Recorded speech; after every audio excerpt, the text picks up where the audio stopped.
അസ്സലാമു അലൈക്കും വറഹ്മത്തുള്ളാ. പ്രിയപ്പെട്ട 4ാം ക്ലാസ്സിലെ കുട്ടികളെ, 4ാം ക്ലാസ്സിലെ ഫിഖ്ഹിൻ്റെ മോഡൽ ചോദ്യപേപ്പറും 11 പാഠത്തിലെയും പ്രധാനപ്പെട്ട പോയിന്റുകളും പറഞ്ഞ് നമ്മൾ ഈ വീഡിയോ അവസാനിപ്പിക്കും. ഇന്ന് നമുക്ക് ലൈവ് ചെയ്യാൻ കഴിയില്ല. കാരണം ഫിഖ്ഹിൽ 11 പാഠം ഒരുപാട് പറയാനുണ്ട്. അതുകൊണ്ട് തന്നെ അതിൻ്റെ ലൈവ് ഇടുമ്പോൾ ഒരുപാട് സമയമെടുക്കും. അതുകൊണ്ട് നമുക്കത് കഴിയില്ല. നമ്മൾ എല്ലാ പാഠത്തിലും പ്രധാനപ്പെട്ടത് പെട്ടെന്ന് പറഞ്ഞ് പിന്നെ നമുക്ക് വീഡിയോ നിർത്താം. എന്നാൽ തന്നെ സമയം എത്രയാവുമെന്ന് അറിയില്ല. അള്ളാഹു തൗഫീഖ് നൽകട്ടെ.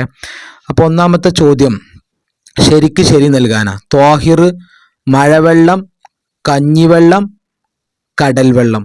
ഏതാണ് ത്വാഹിറായ വെള്ളം? കഞ്ഞിവെള്ളമാണ് ത്വാഹിറായ വെള്ളം. ബാക്കി മഴവെള്ളം തൊഹൂറാണ്, കടൽ വെള്ളം തൊഹൂറാണ്. അടുത്ത മുഗല്ലദായ നജിസ്, നായ, മലം, വദി. നായ, പന്നിയാണ് മുഗല്ലദായ നജിസ്, നമുക്കറിയാം, അതിൽ നിന്ന് പിരിഞ്ഞുണ്ടായതും. അടുത്ത 3 ശൗചം ചെയ്യൽ ഹറാമായ വസ്തു. എന്താ ശൗചം ചെയ്യുക എന്ന് പറഞ്ഞാൽ മനോഹരിക്കുക, അഥവാ നമ്മൾ മൂത്രം വെച്ചിട്ട് കഴുകുക, അതിനാണ് മനോഹരിക്കുക, ശൗചം ചെയ്യുക എന്നൊക്കെ പറയാം. അല്ലെങ്കിൽ കാഷ്ടിച്ചിട്ട് ചെയ്യുക. അപ്പോൾ ടിഷ്യൂ പേപ്പർ, കല്ല്, എല്ല് ഏതുകൊണ്ടാണ് പാടില്ലാത്തത്? ഹറാമായത് എല്ല് കൊണ്ട്. ഓക്കെ. അടുത്ത കുളിയുടെ ഫർളുകൾ 4, 2, 6. കുളിയുടെ ഫർള്, കുളി എന്ന് പറയുമ്പോൾ എത്ര അക്ഷരം ഉണ്ട് നോക്കിയാൽ മതി. 2 അക്ഷരം. അപ്പോൾ കുളിയുടെ ഫർളും 2ആണ്. അടുത്ത ഫാത്തിഹയിലെ ഷദ്ദുകൾ 14ആണ്. ഫാത്തിഹയിലെ ഷദ്ദുകൾ എത്രയാണ്? 14. അടുത്ത് ഒരു തയമ്മം കൊണ്ട് നിസ്കരിക്കാം. ഫർള് 3 ഫർള്, 1 ഫർള്, 2 ഫർള്. ഏതാ ശരി? 1 ഫർള് മാത്രമേ നിസ്കരിക്കാൻ പറ്റുള്ളൂ. അടുത്തത് തെറ്റുകൾ ശരിയാക്കാം. ചെറിയ അശുദ്ധി ഉയർത്താൻ കുളിക്കണം. അല്ല, ചെറിയ അശുദ്ധി ഉയർത്താൻ എന്ത് ചെയ്യണം? വുളൂ ചെയ്യണം. അടുത്ത് ഖുർആൻ ഓതാൻ വുളൂ നിർബന്ധമാണ്. ഖുർആൻ ഓതാൻ വുളൂ നിർബന്ധം ഉണ്ടോ? ഇല്ല, വുളൂ സുന്നത്താണ്. പിന്നെ അടുത്ത് പുറപ്പെട്ട വസ്തു നനവില്ലെങ്കിൽ ശൗചം ചെയ്യൽ എന്താണ്? വാജിബാണ്. നമ്മുടെ കൊടുത്തിട്ടുണ്ട്. വാജിബാണോ? നനവില്ലെങ്കിൽ സുന്നത്താണ്. അടുത്ത് 8 വയസ്സായ കുട്ടികളോട് നിസ്കരിക്കാൻ കൽപ്പിക്കണം. അത് വളരെ എളുപ്പമാണ്. 7 വയസ്സായ കുട്ടികളോടാണ്. അതെല്ലാവർക്കും അറിയുന്ന ചോദ്യമാണ്. അടുത്തത് വ്യക്തമാക്കാനാണ്. തൊഹൂർ എന്ന് പറഞ്ഞാൽ എന്ത്? സ്വയം ശുദ്ധിയുള്ളതും മറ്റൊന്നിനെ ശുദ്ധിയാക്കാൻ പറ്റുന്നതും. എന്താണ്? സ്വയം ശുദ്ധിയുള്ളതും മറ്റൊന്നിനെ ശുദ്ധിയാക്കാൻ പറ്റുന്നതും. പറ്റുന്നത് എങ്ങനെ നോക്കുക, ശുദ്ധിയാക്കാൻ എങ്ങനെ നോക്കുക, സ്വയം എങ്ങനെ എഴുതുക നോക്കുക. അതിൻ്റെ ഉദാഹരണം മഴവെള്ളം, പുഴവെള്ളം, കിണറിലെ വെള്ളം, കടൽ വെള്ളം എല്ലാവർക്കും അറിയാം. അടുത്ത ചോദ്യം എന്താ? നിഫാസ് എന്നാൽ എന്ത്? അത് വ്യക്തമാക്കുക. പ്രസവത്തിന് ശേഷം 15 ദിവസം കഴിയും മുമ്പ് ഗർഭപാത്രത്തിൽ നിന്ന് പുറപ്പെടുന്ന രക്തമാണ് നിഫാസ്. അപ്പോൾ എന്താണ് നിഫാസ് പ്രസവത്തിന് ശേഷം, പ്രസവിച്ചു, എന്നിട്ട് അതിനുശേഷം 15 ദിവസം കഴിയും മുമ്പ്, അപ്പോൾ ബിഫോർ 15 ഡേയ്സ്, 15 ദിവസം കഴിയും മുമ്പ് ഗർഭപാത്രത്തിൽ നിന്ന് പുറപ്പെട്ട രക്തമാണ് എന്ത്? നിഫാസ്. അപ്പോൾ 3 പോയിന്റാണ് പഠിക്കാനുള്ളത്. പ്രസവത്തിന് ശേഷം, 15 ദിവസം കഴിയും മുമ്പ്, ഗർഭപാത്രത്തിൽ നിന്ന് പുറപ്പെട്ട രക്തം. അടുത്ത ചോദ്യം തയമ്മും എന്നാൽ എന്ത്? അടുത്ത ചോദ്യം എന്താണ്? തയമ്മും എന്നാൽ എന്ത് എന്നാണ് ചോദിക്കുന്നത്. നിയ്യത്തോടു കൂടി മുഖത്തും 2 കൈകളിലും തൊഹൂറായ മണ്ണ് ഉപയോഗിക്കലാണ് തയമ്മും. First point നിയ്യത്തോടു കൂടിയായിരിക്കണം. പിന്നെ 2 സ്ഥലത്തെ മണ്ണാക്കേണ്ടുള്ളൂ. ഒന്ന് മുഖത്തും മറ്റൊന്ന് 2 കൈകളിലും. നമ്മൾ ഒതുണ്ടാക്കുമ്പോൾ കുറേ സ്ഥലം കാല് കഴുകുന്നുണ്ട്, പിന്നെ വായിൽ വെള്ളം കൊപ്പിളിക്കുന്നുണ്ട്. അപ്പം മണ്ണുകൊണ്ട് നമ്മൾ വായിൽ വെള്ളം കൊപ്പിളിക്കണോ? അതേപോലെ തന്നെ മണ്ണുകൊണ്ട് കാല് കഴുകണോ? അതൊന്നുമില്ല. തയമ്മും ചെയ്യുമ്പോൾ ആകെ 2 അവയുള്ളൂ. ഏതൊക്കെയാണ്? 2 കൈകളും മുഖവും 2 കൈ, മുഖത്തും 2 കൈകളും തൊഹൂറായ മണ്ണ് ഉപയോഗിക്കലാണ് തയമ്മും. അത് പഠിച്ചു. അടുത്ത ചോദ്യം റുക്കൂ എന്നാൽ എന്ത്? അടുത്ത ചോദ്യം എന്താണ്? റുക്കൂ എന്നാൽ എന്ത്? എന്താണ് റുക്കൂ എന്ന് പറഞ്ഞാൽ? 2 ഉള്ളൻ കൈകൾ 2 കാൽമുട്ടിൽ എത്തും വിധം കുനിയലാണ് റുക്കൂ. പിന്നെ ഞാൻ ഒരു കാര്യം പറയാൻ വിട്ടുപോയി. അതായത് പിന്നെ ഓരോ പാഠവും വളരെ വിശദമായിട്ടുള്ള വീഡിയോ നമ്മൾ ചെയ്തിട്ടുണ്ട്. ഓരോ പാഠത്തിൻ്റെയും വേറെ വേറെ വീഡിയോ ചെയ്തിട്ടുണ്ട്. അപ്പോൾ അത് കേട്ട് പഠിക്കേണ്ട ആളുകൾ അത് കേട്ട് പഠിക്കണം.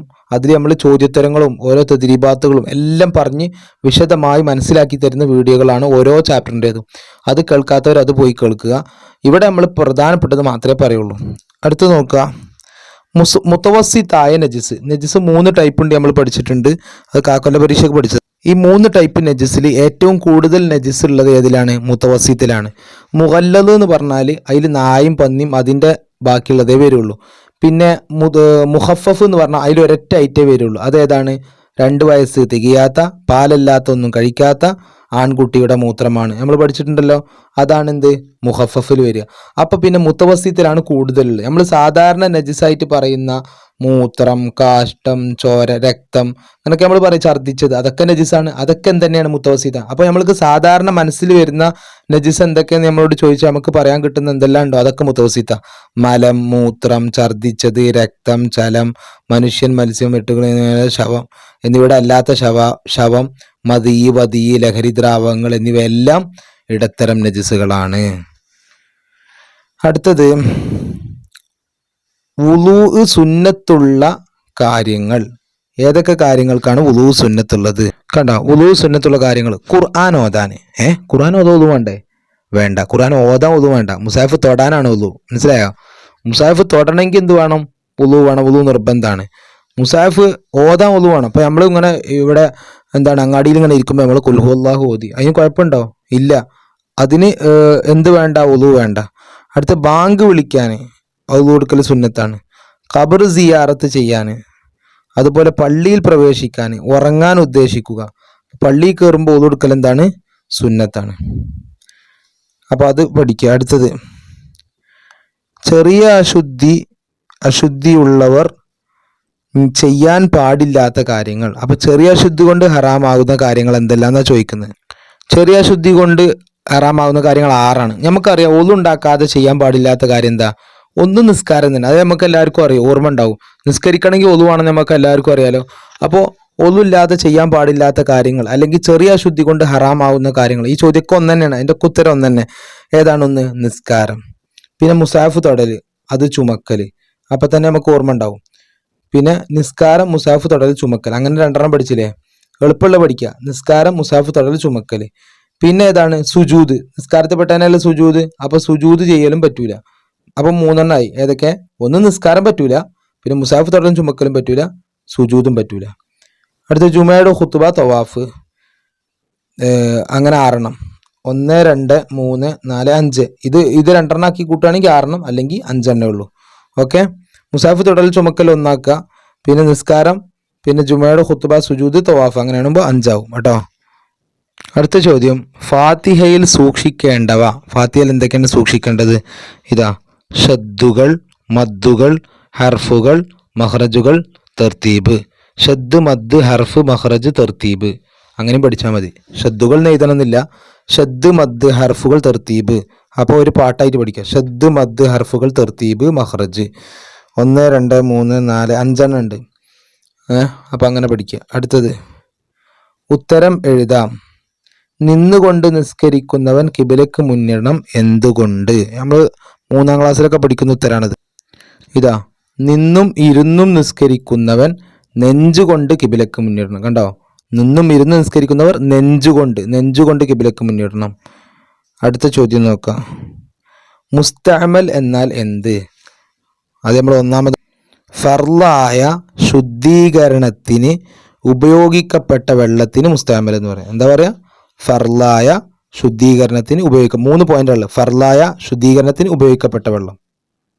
അടുത്തത് റുക്കൂയിൽ നിന്ന് ഉയരുമ്പോൾ എന്ത് ചൊല്ലണം? റുക്കൂയിൽ നിന്ന് ഉയരുമ്പോൾ എന്തായാലും എല്ലാവർക്കും അറിയാം, സമിഅ അല്ലാഹു ലിമൻ ഹമിദ. പക്ഷെ എഴുതാൻ നോക്കണം. എങ്ങനെ എഴുതാൻ നോക്കുക? സമിഅ വേറെ, അള്ളാഹു വേറെ, ലിമൻ വേറെ, ഹമിദ വേറെ. സമിഅ അല്ലാഹു ലിമൻ ഹമിദ. അവർക്ക് പാടെ ഒരുമിച്ച് ചേർത്തി എഴുതാൻ പാടില്ല. അടുത്തൊരു ചോദ്യം കണ്ടോ? ഖളാ വീട്ടാൻ പാടില്ലാത്ത നിസ്കാരം ഏത്? അതേതാ ഖളാ വീട്ടാൻ പാടില്ലാത്ത നിസ്കാരം? അങ്ങനെ നിസ്കാരം നമ്മൾ പഠിച്ചിട്ടുണ്ടോ? അത് ഈ ഹൈല് നിഫാസ് ഉള്ള സമയത്തുള്ള നിസ്കാരം എന്ത് ചെയ്യാൻ പാടില്ല? ഖളാ വീട്ടാൻ പാടില്ല. നമ്മൾ ഹൈല് നിഫാസ് സമയത്തുള്ള നോമ്പ് ഖളാ വീട്ടണം നമ്മളവിടെ പ്രത്യേകം പഠിക്കുന്നുണ്ട്. അപ്പൊ നിസ്കാരത്തിന്റെ കാര്യം എന്താണ്? ഹൈല് നിഫാസ് ഉള്ള സമയത്തുള്ള നിസ്കാരം ഖളാ വീട്ടാൻ പാടില്ല. അടുത്തത് പൂരിപ്പിക്കാനാണ്. അല്ലാഹുമ്മ തഹിർ ഖൽബി ഡാഷ്. എന്താണ്? അല്ലാഹുമ്മ തഹിർ ഖൽബി മിനൻ നിഫാഖി വഹസ്സിൻ ഫർജി മിനൽ ഫവാഹിഷി. അടുത്ത ചോദ്യം, ലാ സ്വലാത്ത ലിമൻ ലം യഖ്റ ഡാഷ് അൽ കിതാബ്. എന്താ? ലാ സ്വലാത്ത ലിമൻ ലം യഖ്റ ബിഫാത്തിഹത്തിൽ കിതാബ്. അപ്പോൾ അത് ഈ പാഠത്തിന്റെ ഈ ഭാഗത്ത്, തദ്രീബാത്തിന്റെ ഭാഗത്തുള്ളത് കേട്ടോ. അപ്പോൾ അവിടുന്ന് ചോദ്യം വരും, ശ്രദ്ധിക്കുക. അപ്പോൾ ഇതോടുകൂടി നമ്മൾ മോഡൽ എക്സാമിന്റെ ക്വസ്റ്റ്യൻ പേപ്പർ കഴിഞ്ഞു. ഇനി നമ്മൾ 1-ാമത്തെ പാഠം മുതൽ 11-ാമത്തെ പാഠം വരെ ഇൻഷാ അല്ലാഹ് നമ്മൾ പ്രധാനപ്പെട്ടത് ചോദ്യോത്തരങ്ങൾ തദ്രീബാത്തുകൾ നോക്കിയിട്ട് പോവാം.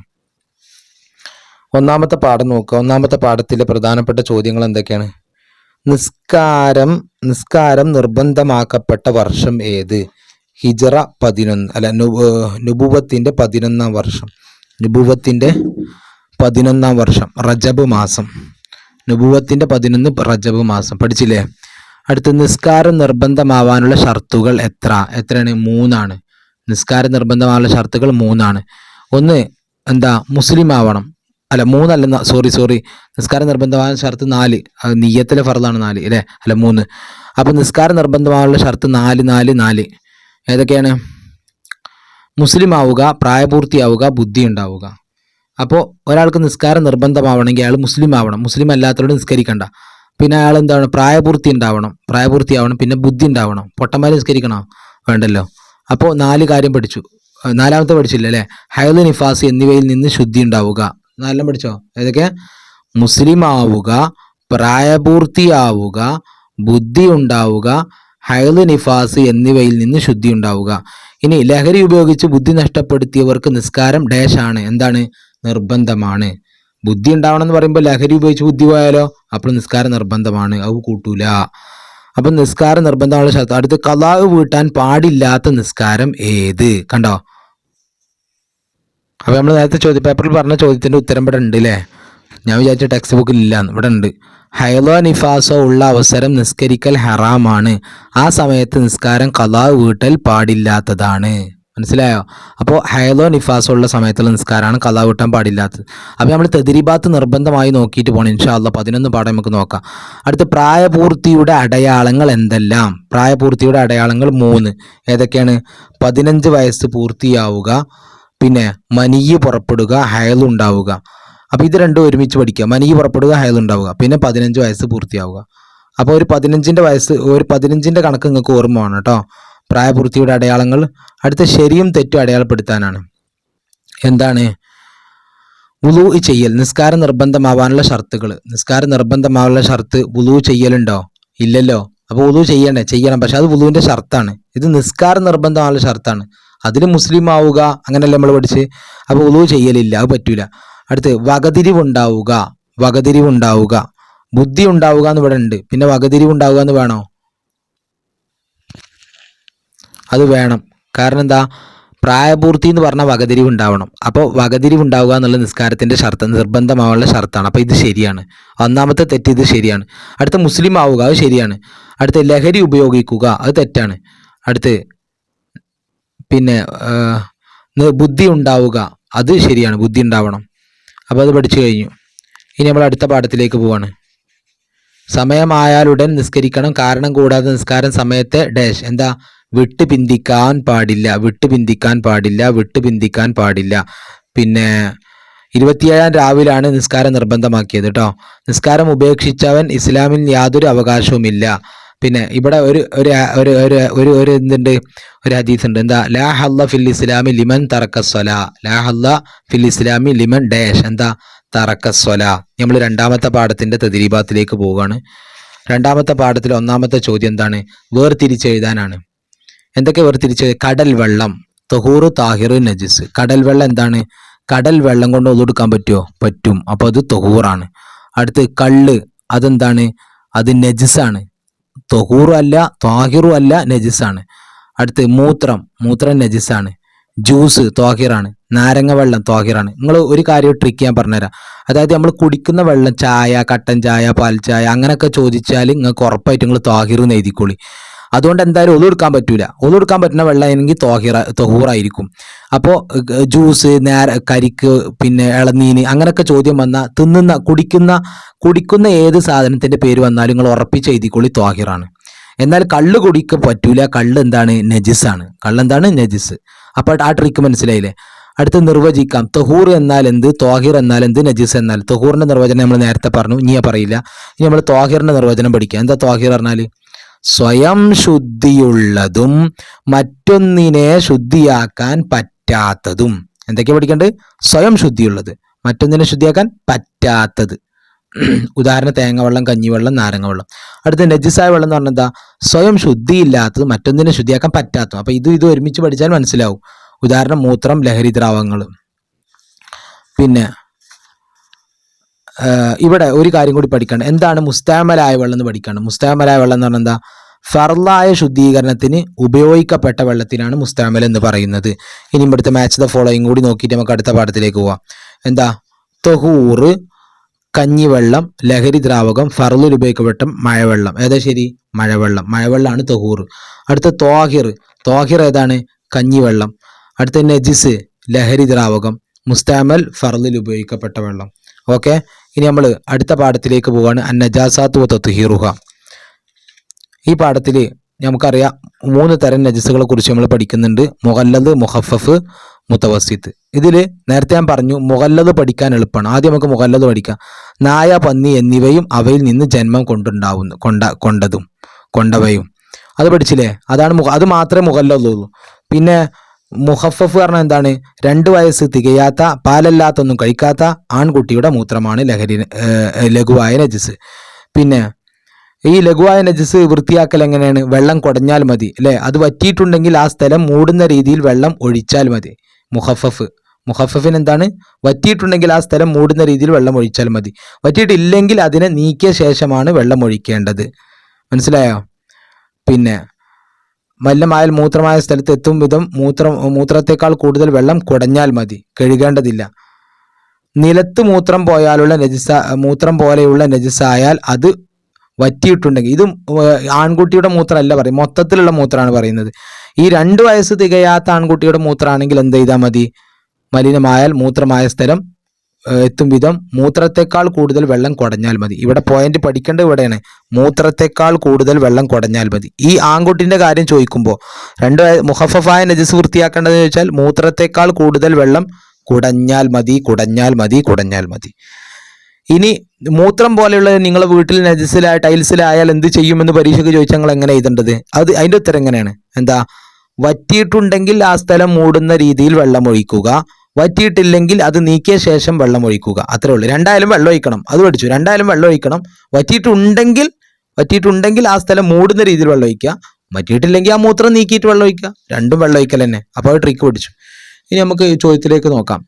ഇവിടെ നായ, പന്നി, കുറേ സാധനങ്ങൾ മുഖഫഫും മുത്തവസിത്തും മുഗല്ലദും തിരിക്കാനാണ്. അപ്പോൾ നമുക്ക് ആദ്യം മുഗല്ലദ് എടുക്കാം. മുഗല്ലദ് ആകെ കുറച്ചേ ഉണ്ടാവുള്ളൂ. അതുപോലെ മുഖഫഫ് ഉണ്ട്. ബാക്കിയൊക്കെ നമുക്ക് എന്തായിരിക്കും? മുത്തവസിത്തായിരിക്കും. നായ അതെന്താണ്? മുഗല്ലദാണ്. പന്നി മുഗല്ലദാണ്. പിന്നെ പന്നി പിന്നെ 2 വയസ്സ് തികയാത്ത പാല് മാത്രം കുടിക്കുന്ന ആൺകുട്ടിയുടെ മൂത്രം. അപ്പോൾ ഏതാണ്? അത് മുഖഫഫാണ്. അടുത്തത് ലഹരി ദ്രാവകം. ഇനി ബാക്കിയുള്ളതൊക്കെ എന്താണ്? ഈ 2 വയസ്സ് തികയാത്ത ഇത് മുഖഫഫ്. ഇനി പിന്നെ നേരത്തെ നമ്മൾ ടിക്കിട്ടത് മുഗല്ലദ്. അതല്ലാത്തൊക്കെ എന്താണ്? മുത്തവസിത്താണ്. മുത്തവസിത്തായിരിക്കും കൂടുതൽ ഉണ്ടാവുക. ശുദ്ധിയാക്കുന്ന രൂപം വിവരിക്കാം. മുഗല്ലദ് ശുദ്ധിയാക്കേണ്ടത് എങ്ങനെയാണ്? ആദ്യം നമ്മൾ പറഞ്ഞിട്ടില്ല. മുഗല്ലദ് ശുദ്ധിയാക്കേണ്ടത് എങ്ങനെ? എന്താ മുഗല്ലദിന്റെ അർത്ഥം? ഗൗരവമായ നജസുകൾ 7 പ്രാവശ്യം കഴുകണം. അതിലൊരു പ്രാവശ്യം ശുദ്ധമായ മണ്ണ് കലക്കിയ വെള്ളം കൊണ്ടായിരിക്കണം. പഠിച്ചു. എന്താണ്? 7 പ്രാവശ്യം കഴുകണം. അതിലൊന്ന് ശുദ്ധമായ മണ്ണ് കലക്കിയ വെള്ളം കൊണ്ടായിരിക്കണം. ഇനി മുത്തവസിത്ത് വൃത്തിയാക്കേണ്ടത് എങ്ങനെ? അത് വളരെ പ്രധാനപ്പെട്ട ചോദ്യമാണ്. എല്ലാ വർഷവും ചോദിക്കുന്ന ചോദ്യമാണ്. വെരി വെരി ഇമ്പോർട്ടൻറ്റ് ക്വസ്റ്റ്യൻ ആണ്. മുത്തവസിത്ത് ശുദ്ധിയാക്കണം. അഥവാ ഈ ചലം, ഛർദ്ദിച്ചത്, മൂത്രം, രക്തം ഇതൊക്കെ നജസായ എങ്ങനെ ശുദ്ധിയാക്കണം? എന്താ? ഇവ കൊണ്ട് നജസായവ ശുദ്ധിയാക്കണമെങ്കിൽ നജസിന്റെ നിറം, മണം, രുചി, ഏതൊക്കെ? നിറം, മണം, രുചി എന്നിവ നീങ്ങുന്നത് വരെ കഴുകണം. പഠിച്ചോ? നിറം, മണം, രുചി എന്നിവ നീങ്ങുന്നത് വരെ കഴുകണം.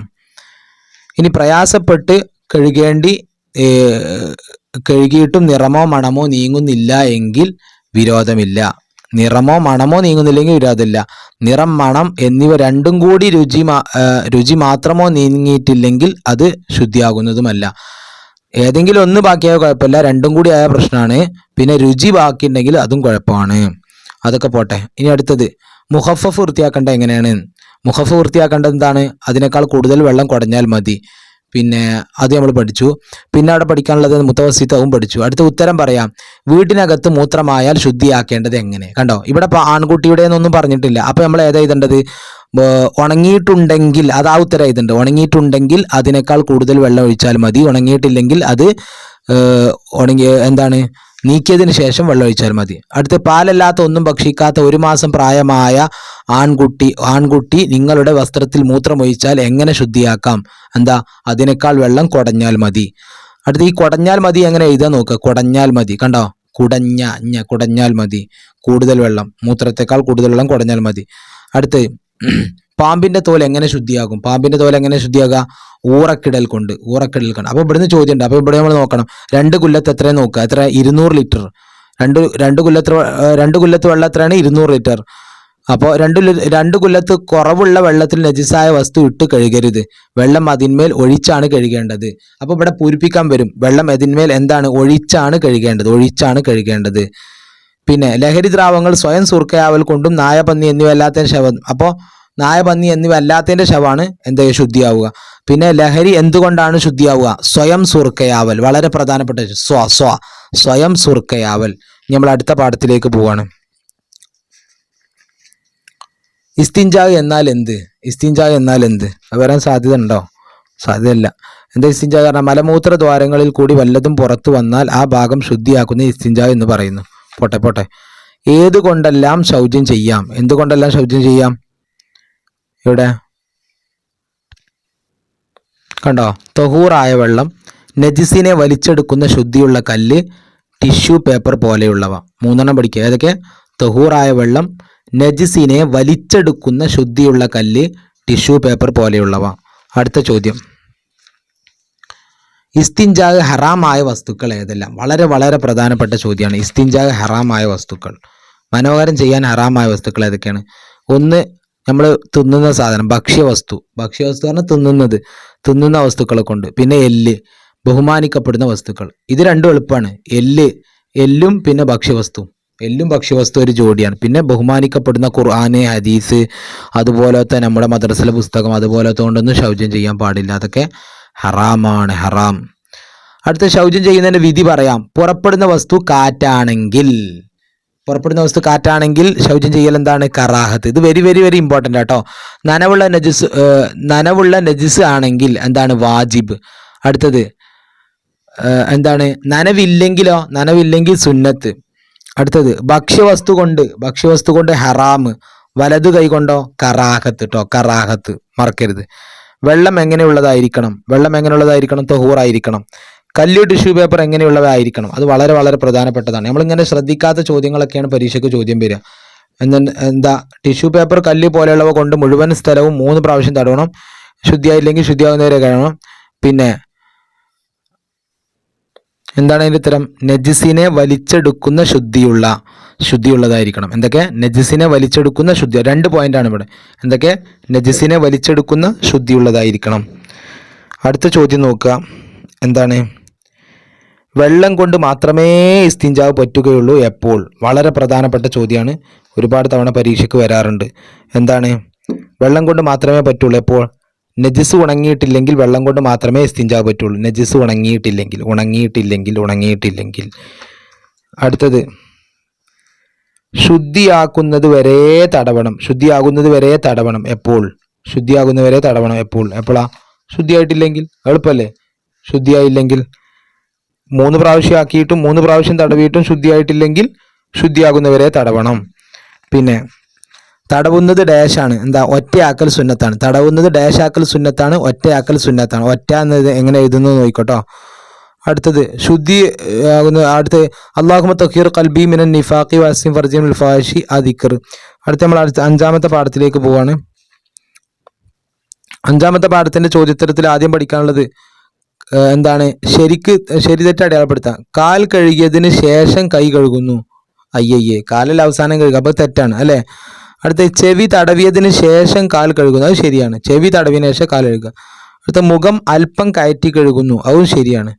ഇടത് കൈ ആദ്യം കഴുകുന്നു. അത് തെറ്റാണ്. അടുത്ത് മുഖം കഴുകാൻ തുടങ്ങിയതിന് ശേഷം നിയ്യത്ത് വെക്കുന്നു. മുഖം കഴുകാൻ തുടങ്ങിയതിന് ശേഷമാണോ നിയ്യത്ത് വെക്കേണ്ടത്? അല്ല, മുഖം കഴുകാൻ തുടങ്ങുമ്പോഴാണ്. അടുത്ത് അതിർത്തിയുടെ പുറത്തേക്ക് തൂങ്ങി നിൽക്കുന്ന മുടികളിൽ മാത്രം തടവുന്നു. അത് പറ്റൂല. ഇത് കണ്ടോ? മുഖം കഴുകുന്നതിന്റെ തുടക്കത്തിലാണ് നിയ്യത്ത് വെക്കേണ്ടത്. ഇതാ തലയുടെ അതിർത്തിക്ക് അപ്പുറത്തേക്കോ നീണ്ടുകിടക്കുന്ന മുടിയിലോ തൊലിയിലോ തടവിയാൽ ഡാഷ് എന്താ മതിയാവില്ല. മതിയാവില്ല. നോട്ട് ചെയ്യട്ടോ. അടുത്തത് അപ്പോൾ അത് മതിയാവില്ല, അപ്പോൾ അത് തെറ്റാണ്. അടുത്ത നിയ്യത്ത് പറയുക മാത്രം ചെയ്യുന്നു. നിയ്യത്ത് എന്താ ചെയ്യേണ്ടത്? മനസ്സിൽ വിചാരിക്കുക വേണ്ടത്. അപ്പോൾ പറഞ്ഞുകൊണ്ട് എന്തായി സുന്നത്തേ കിട്ടുള്ളൂ, പറ്റൂല. അപ്പോൾ നിയ്യത്ത് എന്ത് ചെയ്യണം? മനസ്സിൽ വിചാരിക്കണം. അടുത്ത് തെറ്റ് ശരിയാക്കാൻ ഖുർആൻ ഓതാൻ വുളൂ നിർബന്ധമാണ്. ശരിയാണോ? വേണ്ട. അപ്പോൾ ഖുർആൻ ഓതാൻ വുളൂ നിർബന്ധമില്ല, അല്ലെ വുളൂ സുന്നത്താണ്. അങ്ങനെയൊക്കെ എഴുതിയാൽ ശരിയാവും. അടുത്ത നിയ്യത്തില്ലാതെ വെള്ളത്തിൽ മുങ്ങിയാൽ വുളൂ ലഭിക്കുന്നതല്ല. നിയ്യത്തോടു കൂടി മുങ്ങിയാൽ വെള്ളത്തിൽ മുങ്ങിയാൽ ലഭിക്കും. അടുത്ത മൂക്കിൽ വെള്ളം കയറ്റി ചീറ്റൽ വുളൂഇന്റെ ഫർളിൽ പെട്ടതാണ്. സുന്നത്താണ്, അല്ലാതെ എല്ലാവർക്കും അറിയുന്നതാണ്. അടുത്ത വേർതിരിക്കാം. എന്താണ്? കഴുകൽ നിർബന്ധമായ അവയവങ്ങൾ ഏതൊക്കെയാണ്? വളരെ പ്രധാനപ്പെട്ട ചോദ്യമാണ്. കഴുകൽ നിർബന്ധമായ അവയവങ്ങൾ ഏതൊക്കെയാണ്? കഴുകൽ നിർബന്ധമായ അവയവങ്ങൾ ഒന്ന് മുഖം, അല്ലേ? മുഖം കഴുകണം. പിന്നെ 2 കൈകളും മുട്ടോട് കൂടി കഴുകണം. പിന്നെ കാല് കഴുകണം. അപ്പോൾ 3 എണ്ണം, മറ്റേത് 2 എണ്ണം. തടവേണ്ട അവയവങ്ങൾ, തടവൽ നിർബന്ധം ഒന്നേ ഉള്ളൂ. തടവൽ നിർബന്ധം ഒന്നേ ഉള്ളൂ. അതേതാണ്? എല്ലാവർക്കും അറിയാം, തല തടവലാണ്. അപ്പോൾ ചെവി തടവൽ സുന്നത്താണ്. അപ്പോൾ തടവേണ്ടുന്ന അവയവങ്ങൾ പറഞ്ഞാൽ മറ്റേത് പെട്ടു, 2ഉം പെട്ടു. അപ്പോൾ ചെവിയും തലയാണ് എന്ത്? തടവേണ്ടുന്ന അവയവങ്ങൾ. കഴുകേണ്ടുന്ന അവയവങ്ങൾ 3 കഴുകൽ നിർബന്ധമായ അവയവങ്ങൾ 3 ഏതൊക്കെ? കാല്, കൈകൾ, മുഖം. അപ്പോൾ ഈ പാഠത്തിൽ ചോദ്യത്തിനും കഴിഞ്ഞ് നമ്മൾ ഇവിടെ കുറച്ച് കാര്യങ്ങൾ പഠിക്കാണ്ട്. വുളൂ സുന്നത്തുള്ള സമയങ്ങൾ ഏതൊക്കെയാണ്? ഖുർആൻ ഓതുക നമ്മൾ നേരത്തെ പറഞ്ഞിട്ടുണ്ട്. പിന്നെ വുളൂഇന്റെ ഈ 6 ഫർളുകൾ ഒന്ന് കാണാതെ പറയാൻ കിട്ടണം. 1 നിയ്യത്ത്, 2 മുഖം കഴുകൽ, 3 എന്താണ്? 2 കൈ മുട്ടുൾപ്പെടെ കഴുകൽ, 4 തല അല്പം തടവൽ, 5 2 കാല് ഞെരിയാൻ ഉൾപ്പെടെ കഴുകൽ, 6 തർത്തീബ്. വുളുണ്ടാക്കുന്ന ഫോർമാറ്റ് ഇങ്ങനെ ആലോചിച്ചാൽ മതി. നിങ്ങൾ നിസ്കരിക്കുന്ന കുട്ടികളാണെങ്കിൽ അൽഹംദുലില്ലാ നിങ്ങൾക്ക് നന്നായി കിട്ടും. എല്ലാവരും നിസ്കാരം തുടങ്ങണം കേട്ടോ. സാധാരണ തലമുടി മുളക്കുന്ന സ്ഥലം മുതൽ താടിയെല്ലിന്റെ അറ്റം വരെയും ഒരു ചെവിക്കുറ്റി മുതൽ മറ്റേ ചെവിക്കുറ്റി വരെയുമാണ് മുഖം. മുഖം ഏതുവരെയാണെന്നാണ് അവിടെ പറയുന്നത്. അതൊക്കെ ഓർമ്മ ഉണ്ടാവും. അതോടൊപ്പം ഇത് പഠിക്കുക. വുളൂഇന്റെ നിയ്യത്തോടു കൂടി വെള്ളത്തിൽ മുങ്ങിയാൽ വുളൂ ലഭിക്കുന്നതാണ്. അടുത്തത് മുഖം കഴുകുന്നതിന്റെ തുടക്കത്തിലാണ്. അപ്പം നമ്മൾ അടുത്ത പാഠത്തിലേക്ക് പോവാണ്. അൽ ഗുസ്ലു, കുളി. 6ാമത്തെ പാഠം. ഫസ്റ്റ് ക്വസ്റ്റ്യൻ നോക്കുക. എന്ത് ചെയ്യണം? ഉറങ്ങിയതിന് ശേഷം നിസ്കരിക്കാൻ എന്ത് ചെയ്യണം? വുളൂ ചെയ്യണം, അല്ലേ? അടുത്ത് മനിയ് പുറപ്പെട്ടാൽ എന്ത് ചെയ്യണം? കുളിക്കണം. അടുത്ത് ഹൈൽ അവസാനിച്ചാൽ എന്ത് ചെയ്യണം? കുളിക്കണം. അടുത്ത് കീഴ്വായ് പോയതിന് ശേഷം നിസ്കരിക്കാൻ എന്ത് ചെയ്യണം? വുളൂ എടുക്കണം, അല്ലേ? അടുത്തത് ഹൈലിന്റെ സാധാരണ 6 or 7 ദിവസം. ഹൈലിന്റെ കണക്ക് നമുക്ക് നോക്കാം. ഹൈലിന് 3 കണക്കാണുള്ളത്. എത്ര കണക്ക്? 3 കണക്ക്. എന്താ? മിനിമം, പിന്നെ സാധാരണ, മാക്സിമം. മിനിമം എത്രയാണ്? മിനിമം 1 ദിവസം. എവിടെ 1 ദിവസം? 24 മണിക്കൂർ, അല്ലേ? പിന്നെ ഏകദേശം 9 വയസ്സ് മുതൽ ഹൈൽ ഉണ്ടാവുന്നതാണ്. ചുരുങ്ങിയത് 1 ദിവസം. കണ്ടോ? 1 ദിവസം. സാധാരണ 6 or 7 ദിവസം. കൂടിയാൽ 15. Minimum, ordinary, maximum. Minimum 24 hours അല്ലെങ്കിൽ 1 മണിക്കൂർ. പിന്നെ എന്താണ്? സാധാരണ 6 or 7 ദിവസം. മാക്സിമം 15 ദിവസം. അടുത്ത നിഫാസ് ഇതിന്റെ കൂടെ തന്നെ പഠിക്കുക. നിഫാസ് പറഞ്ഞാൽ എന്താണ്? ഹൈലിന്റെ ഡെഫിനിഷൻ എന്താ? സ്ത്രീകളുടെ ഗർഭാശയത്തിന്റെ അങ്ങേ അറ്റത്ത് നിന്ന് ചില പ്രത്യേക സമയങ്ങൾ പുറപ്പെടുന്ന രക്തം. അത് ചൊല്ലി പഠിക്കുക കേട്ടോ. നിഫാസിന്റെ നിർവചനം നേരത്തെ പറഞ്ഞ് ചുരുങ്ങിയത് പറയാം. മിനിമം 1 സെക്കൻഡ്, അല്പസമയം, 1 സെക്കൻഡ്. അടുത്ത സാധാരണ 40 ദിവസം, കൂടിയാൽ 60. അപ്പോൾ സെക്കൻഡ് 40, 60. സെക്കൻഡ് ഏറ്റവും ചുരുങ്ങിയത് സെക്കൻഡ്. പിന്നെ സാധാരണ 40, പരമാവധി 60. പിന്നെ കുളിയുടെ ഫർള് 2 എണ്ണമാണ്. ഒന്ന് നിയ്യത്തും മറ്റൊന്ന് ശരീരം മുഴുവനും വെള്ളം ഒലിപ്പിക്കലാണ്. പിന്നെ എന്താണ് കുളി? അതിന്റെ നിർവചനം പഠിച്ചങ്ങൾ. എന്താണ് കുളി? നിയ്യത്തോടു കൂടി ശരീരം മുഴുവൻ വെള്ളം ഒലിപ്പിക്കലാണ് കുളി. കുളി പറഞ്ഞാൽ എന്താണ് നിങ്ങളോട് ചോദിച്ചു. അപ്പോൾ നിങ്ങൾ ആലോചിക്കുക, നിങ്ങൾ എന്താണ് കുളി എന്ന് പറഞ്ഞാൽ ഷവറിന്റെ ചോട്ടിൽ പോയി ചാടി കളിക്കല. അപ്പോൾ കുളി എന്ന് പറഞ്ഞാൽ എന്താണെന്ന് ചോദിച്ചാൽ നിങ്ങൾ എന്താ ചെയ്തേണ്ടത്? നിയ്യത്തോടു കൂടി ശരീരം മുഴുവൻ വെള്ളം ഒലിപ്പിക്കലാണ് കുളി. അടുത്ത ചോദ്യം. വുളൂഇന്റെ അടുത്ത കുളിയുടെ നിഫാസ്, അല്ലെ? നിഫാസിന്റെ കണക്ക് നമ്മൾ പഠിച്ചു. അപ്പോൾ ഇവിടെ എന്താ നിഫാസിന്റെ? സാധാരണ 40 ദിവസം. അടുത്ത കുളിയുടെ ഫർളുകൾ എത്രയാണ്? 2. അടുത്ത് വുളൂഇന്റെ ഫർളുകൾ എത്രയാണ്? 6. ഓർമ്മയാണ്, വുളൂഇന്റെ ഫർള് 6 ആട്ടോ, ഓർമ്മയാണോ? അടുത്ത വലിയ ശുദ്ധി ഉണ്ടാകും. എന്തുകൊണ്ട്? മനിയ് പുറപ്പെട്ടാൽ വലിയ ശുദ്ധി ഉണ്ടാകും. പിന്നെ ചെറിയ ശുദ്ധി ഉണ്ടാകും. എന്തുകൊണ്ടാണ് ചെറിയ ശുദ്ധി ഉണ്ടാവുക? മൂത്രിച്ചാൽ ചെറിയ ശുദ്ധി ഉണ്ടാകും. അടുത്ത് പിന്നെ ആലോചിച്ച് പറയാം. കുളിയുടെ ശേഷം ചൊല്ലേണ്ട ദുആ അത് നമുക്ക് പിന്നെ പറയാം. അടുത്ത കുളി എന്നാൽ എന്ത്, അത് നമ്മൾ പഠിച്ചു. കുളിയുടെ നിയ്യത്ത് ഏതാകുന്നു? എന്താ കുളിയുടെ നിയ്യത്ത് ഏതാ? എന്താണ് കുളിയുടെ നിയ്യത്ത്? ഇതാ, കുളി എന്ന ഫർദിനെ ഞാൻ വീട്ടുന്നു എന്നോ അല്ലെങ്കിൽ വലിയ അശുദ്ധിയെ ഞാൻ ഉയർത്തുന്നു എന്നോ മറ്റോ കരുതുക. എന്താണ്? കുളി എന്ന ഫർദിനെ ഞാൻ വീട്ടുന്നു അല്ലെങ്കിൽ വലിയ അശുദ്ധിയെ ഞാൻ ഉയർത്തുന്നു. കുളി എന്ന ഫർദിനെ ഞാൻ വീട്ടുന്നു, വലിയ അശുദ്ധിയെ ഞാൻ ഉയർത്തുന്നു. അടുത്തത്, കുളിക്കൽ സുന്നത്തുള്ള ചില കാര്യങ്ങൾ ഏവ ഉണ്ടോ? അപ്പൊ നമ്മൾ വുളു എടുക്കൽ സുന്നത്തായ കാര്യങ്ങളും അത് രണ്ടും മിക്സ് ആക്കി തരാൻ സാധ്യതയുണ്ട് കേട്ടോ. കുളിക്കൽ സുന്നത്തുള്ള സമയങ്ങൾ ഏതൊക്കെയാണ്? 2 പെരുന്നാള്, ജുമുഅ, റമദാനിലെ എല്ലാ രാത്രികളിലും, അതുപോലെ ശരീരത്തിൽ അഴുക്കുണ്ടാവുമ്പോഴും. വുളു എടുക്കൽ സുന്നത്തായപ്പോഴൊക്കെയാണ് ഇതാ ഖുർആൻ ഓതുക, ബാങ്ക് വിളിക്കുക, ഖബർ സിയാറത്ത്, പള്ളിയിൽ പ്രവേശിക്കുക, ഉറങ്ങാൻ. അതാണ് വുളു എടുക്കൽ സുന്നത്ത്. കുളിക്കൽ സുന്നത്ത് എപ്പോഴാണ്? 2 പെരുന്നാള്, അതുപോലെ ജുമുഅ, അതുപോലെ റമദാനിലെ എല്ലാ രാത്രികളിലും, പിന്നെ അഴുക്കുണ്ടാവുമ്പോൾ, ശരീരത്തിൽ അഴുക്കുണ്ടാവുമ്പോൾ. അടുത്തത്, കുളിയുടെ സുന്നത്തുകളിൽ നിന്ന് 4 എഴുതുക. കുളിക്കൽ സുന്ന. അടുത്ത, കുളിയുടെ സുന്നത്തുകളിൽ 4 എഴുതുക. അപ്പോൾ കുളിയുടെ ഫർദ് ആകെ 2 ഉള്ളൂ. 1 നിയ്യത്തും 2 ശരീരം മുഴുവൻ വെള്ളം ഒലിപ്പിക്കല. എന്നാൽ കുളിയുടെ സുന്നത്ത് കുറേ ഉണ്ട്. അതിൽ നിന്നൊരു 3 പഠിക്കുക. തുടക്കത്തിൽ ബിസ്മിയില്ല. ശരീരത്തിൽ മോശപ്പെട്ട വസ്തുക്കൾ നീക്കം ചെയ്യുക, വായിൽ വെള്ളം കൊപ്പിളിക്കുക, മൂക്കിൽ വെള്ളം കയറ്റി. അപ്പൊ നിങ്ങൾക്ക് വുളു ചെയ്യുമ്പോൾ എന്തൊക്കെയുണ്ടോ അതൊക്കെ നിങ്ങൾക്ക് ഓർമ്മ ഉണ്ടാവുമല്ലോ, അത് എഴുതിയാൽ മതി. തുടക്കത്തിൽ ബിസ്മി ചെല്ലുക, വായിൽ വെള്ളം കൊപ്പിളിക്കുക, മൂക്കിൽ വെള്ളം കയറ്റി ചീറ്റുക, കുളിയുടെ മുമ്പായി വുളു ചെയ്യുക. കണ്ടോ? അപ്പോൾ നിങ്ങൾക്ക് വുളു ഉണ്ടാക്കുന്ന ഓർമ്മ ഉണ്ടെങ്കിൽ അത് തന്നെയാണ് എന്തിനും കുളിക്കുമുള്ള സുന്നത്തുകൾ. അത് ഓർമ്മ ഉണ്ടായാൽ മതി. അടുത്തത്, കുളിയുടെ ഷർത്തുകൾ ഏതെല്ലാം? അങ്ങനെ ഉണ്ടോ? കുളിക്ക് ഷർത്തുണ്ടോ? കുളിയുടെ സുന്നത്തുകൾ പഠിച്ചു. അടുത്തത്, കുളിയുടെ ഷർത്തുകൾ ഏതെല്ലാം? എന്താണ് കുളിയുടെ ഷർത്തുകൾ? വുളുവിന്റെ ഷർത്തുകളെല്ലാം കുളിക്കും ഷർത്താകുന്നു. അപ്പോൾ വുളുവിന്റെ ഷർത്തുകളെല്ലാം കുളിക്കും ഷർത്താകുന്നു. കണ്ടോ? ഇത് 3-ാം ക്ലാസ്സിലെ ടെക്സ്റ്റ് ബുക്കാ. വെള്ളം തഹൂറായിരിക്കുക, കഴുകപ്പെടുന്ന അവയവങ്ങൾ വെള്ളം ഒലിപ്പിക്കുക, വെള്ളത്തെ പകർച്ചയാക്കുന്ന ചായം പോലെയുള്ള അവയവങ്ങൾ ഇല്ലാതിരിക്കുക, വെള്ളം ചേരുന്നതിനെ തടയുന്ന ഒന്നും അവയവങ്ങൾ ഇല്ലാതിരിക്കുക, നിത്യാശുദ്ധിക്കാരന് സമയമാറുന്നറിയുക, അല്ലെ? നിത്യാശുദ്ധിയുള്ളവർക്ക് സമയമാവുക. കണ്ടോ? ഈ 5 ഷർത്തുകളാണ് വുളുവിന്റെ ഷർത്തുകൾ. അത് തന്നെയാണ് കുളിയുടെയും ഷർത്തുകൾ. അടുത്ത പാഠത്തിലേക്ക് പോവുകയാണ്. ഇവിടെ ഇനി വേറെ എന്തെങ്കിലും പറയാനുണ്ടോ? വളരെ പ്രധാനപ്പെട്ട ഒരു കാര്യം നമ്മൾ ഈ പാഠത്തിൽ പറഞ്ഞിട്ടില്ല. എന്താ? വലിയ അശുദ്ധി ഉണ്ടാകുന്ന കാര്യങ്ങൾ. വലിയ അശുദ്ധി ഉണ്ടായാലും കുളിക്കണമല്ലോ. ചെറിയ അശുദ്ധി ഉണ്ടായാൽ കൊടുക്കണം, വലിയ അശുദ്ധി ഉണ്ടായാൽ കുളിക്കണം. അപ്പോൾ വലിയ അശുദ്ധി എങ്ങനെ ഉണ്ടാവുക ചോദ്യം. അതിന്റെ ഉത്തരങ്ങൾ പഠിക്കണം. മനി പുറപ്പെടുക, ലിംഗത്തിന്റെ അഗ്രഭാഗം ഫർജിൽ കിടക്കുക, ഹയൽ രക്തം മുറിയുക, നിഫാസ് പ്രസവ രക്തം മുറിയുക, പ്രസവിക്കുക. അപ്പോൾ എളുപ്പമുള്ള ഓർത്ത് വെച്ചോളി. ഒന്ന് പ്രസവിച്ചാൽ കുളിക്കണമല്ലോ, എല്ലാവർക്കും അറിയാം. പ്രസവിച്ചാൽ കുളിക്കണം. പിന്നെ ഹയൽ രക്തം മുറിയുക എന്ന് ഓർത്ത് വെക്കണം. ഹയൽ രക്തം മുറിയുക, നിഫാസ് രക്തം മുറിയുക. 2 രക്തം മുറിയലുണ്ട് ഇവിടെ. ഹയൽ രക്തം മുറിയുക, നിഫാസ് രക്തം മുറിയുക, പിന്നെ ഒന്ന് പ്രസവിക്കുക. ഇത് 3 ആലോചിച്ചാൽ മതി. അപ്പൊ തന്നെ 3 കിട്ടിയല്ലോ. പിന്നെ ബാക്കി 2 ഉള്ളൂ. അപ്പോൾ മനി പുറപ്പെടുക, ലിംഗത്തിന്റെ അഗ്രം ഫർജിൽ കിടക്കുക. ഇനി നമ്മൾ അടുത്ത പാഠത്തിൽ മാ യഹ്റൂം ബിൽ ഹദസി, അശുദ്ധികളെ കൊണ്ട് ഹറാമാകുന്ന കാര്യങ്ങൾ നോക്കുക. ഫസ്റ്റ് ക്വസ്റ്റ്യൻ നോക്കുക. ശരി തെറ്റ് അടയാളപ്പെടുത്താൻ. വുളു ഇല്ലാതെ പള്ളിയിൽ കയറാൻ പാടില്ല എന്ന് പറയാൻ പറ്റൂല. പള്ളിയിൽ കയറാൻ വുളു എടുക്കൽ സുന്നത്താണ്, പാടില്ല എന്ന് പറയാൻ പറ്റും. അപ്പോൾ തെറ്റാണ്. അടുത്ത, ഹയലുള്ളവർക്ക് നിസ്കരിക്കാൻ പാടില്ല, അത് ശരിയാണ്. വലിയ ശുദ്ധി നീങ്ങാൻ വുളു ചെയ്താൽ മതി. വലിയ ശുദ്ധി നീങ്ങാൻ വുളു ചെയ്താൽ മതിയോ? പോരാ, അത് തെറ്റാ. വുളു ഇല്ലാതെ മുസ്ഹഫ് തൊടരുത്, അത് ശരിയാണ്. ഖുർആൻ ഓതാൻ വുളു നിർബന്ധമാണ്, വേണ്ട, വുളു സുന്നത്താണ്. അടുത്ത, തെറ്റുകൾ ശരിയാക്കി എഴുതാനാ. ചെറിയ അശുദ്ധിയെ ഉയർത്താൻ കുളിക്കണം. എന്താ? ചെറിയ അശുദ്ധിയെ ഉയർത്താൻ വുളു ചെയ്യണം. നിഫാസ് രക്തമുള്ളവർക്ക് നിസ്കരിക്കാൻ പാടില്ല. അടുത്ത്, ഉറങ്ങിയാൽ നിസ്കരിക്കാൻ കുളിക്കണം. ഉറങ്ങിയാൽ നിസ്കരിക്കാൻ വുളു ചെയ്യണം. അടുത്ത്, വലിയ അശുദ്ധിയുള്ളവർ വുളു ചെയ്യാതെ പള്ളിയിൽ താമസിക്കരുത്.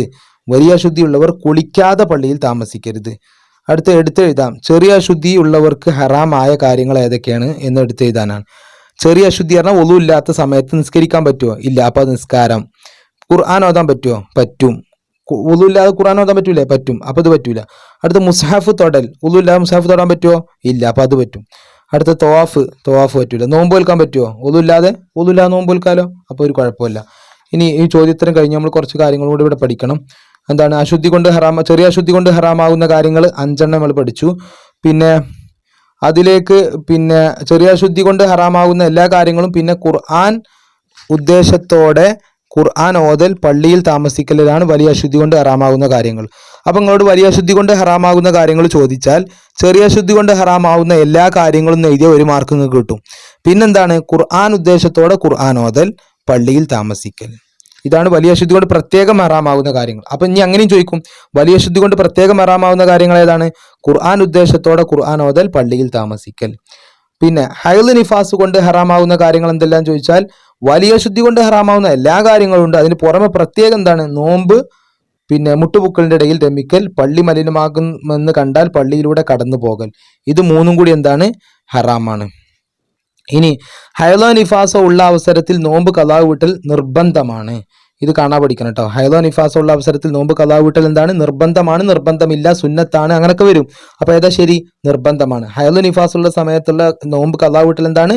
നിർബന്ധമാണ്. പക്ഷേ നിസ്കാരം ഖളാ വീട്ടൽ എന്താണ്? ഹറാമാണ്. അവിടെ പാടില്ല, അവിടെ നിസ്കരിക്കാൻ പാടില്ല. എന്നാൽ നോമ്പിന്റെ അവിടെ എന്താണ്? ആ സമയത്തുള്ള നിസ്കാരം എന്ത് ചെയ്യണം? ഖളാ വീട്ടൽ നിർബന്ധമാണ്. അടുത്ത 8ാമത്തെ പാഠത്തിലേക്ക് പോവുകയാണ്, തയമ്മും. തയമ്മുമിന്റെ ചോദ്യോത്തരത്തിലേക്ക് നമുക്ക് പോകാം. 1ാമത്തെ ചോദ്യം, തയമ്മും എന്നാൽ എന്ത്? എന്താണ് തയമ്മും എന്ന് പറഞ്ഞാൽ? നമ്മൾ നേരത്തെ പറഞ്ഞു, നിയ്യത്തോടു കൂടി മുഖത്തും 2 കൈകളിലും തൊഹൂറായ മണ്ണ് ഉപയോഗിക്കലാണ് തയമ്മും. പിന്നെ അടുത്ത, ആരാണ് തയമ്മും ചെയ്യേണ്ടത്? തയമ്മും ചെയ്യേണ്ടത് ആരാണ്? വെള്ളം കിട്ടാതെ വരികയോ ഉപയോഗിക്കാൻ കഴിയാതെ വരികയോ ചെയ്താൽ. അടുത്ത ചോദ്യം, തയമ്മുമിന്റെ നിയ്യത്ത് എന്ത്? തയമ്മുമിന്റെ നിയ്യത്ത് എന്താണ്? തയമ്മും എന്ന ഫർളിനെ ഞാൻ വീട്ടിൽ നിന്നും നിയ്യത്ത് വെക്കാൻ പറ്റൂല. പിന്നെന്താ? ഫർള് നിസ്കാരത്തെ ഹലാലാക്കാൻ വേണ്ടി ഞാൻ തയമ്മും ചെയ്യുന്നു. എന്താണ്? ഈ നിയ്യത്ത് നിർബന്ധമായി പഠിക്കണം കേട്ടോ. അത് പരീക്ഷയ്ക്ക് വരാൻ സാധ്യത കൂടുതലാണ്. ഫർള് നിസ്കാരത്തെ ഹലാലാക്കാൻ വേണ്ടി ഞാൻ തയമ്മും ചെയ്യുന്നു. അടുത്ത ചോദ്യം, പിന്നെ തയമ്മും ബാത്തിലാകുന്ന കാര്യങ്ങൾ എന്തെല്ലാം? എന്തൊക്കെയാണ് തയമ്മും ബാത്തിലാകുന്ന കാര്യങ്ങൾ? ഇതാ, വുളൂ മുറിയുന്ന വല്ലതും ഉണ്ടായാൽ തയമ്മും ബാത്തിലാകും. വുളൂ മുറിയുന്ന വല്ലതും ഉണ്ടായാൽ തയമ്മും ബാത്തിലാകും. അടുത്തത് ശരി തെറ്റ് അടയാളപ്പെടുത്താനാണ്. കാലിൽ മുറിവുള്ളത് കാരണം നിസ്കാരം ഉപേക്ഷിക്കുന്നു. അത് ശരിയല്ല, തെറ്റാണ്. തയമ്മും എന്ന ഫർളിനെ ഞാൻ വീട്ടുന്നു എന്ന് നിയ്യത്ത് ചെയ്ത് തയമ്മും ചെയ്യുന്നു. അതും തെറ്റാണ്, ചെയ്യാൻ പാടില്ല. പിന്നെന്താ നിയ്യത്ത് ചെയ്യേണ്ടത് നമ്മൾ പഠിച്ചു. അടുത്ത, തയമ്മും ചെയ്യാൻ വേണ്ടി വാച്ച് അഴിച്ചു വെക്കുന്നു. അത് ശരിയാണ്. ഇനി ഈ പാഠത്തിൽ പ്രധാനമായിട്ട് നമ്മൾ നോക്കേണ്ടത്, ഇവിടെ വെള്ളം ഉപയോഗിക്കാൻ പറ്റാത്ത മുറിവ് അവയവത്തിലുണ്ടെങ്കിൽ മുറിവില്ലാത്ത സ്ഥലം പൂർണ്ണമായി ഡാഷ് എന്താ? കഴുകണം. ശേഷം ആ മുറിവിന് വേണ്ടി ഡാഷ് എന്താ?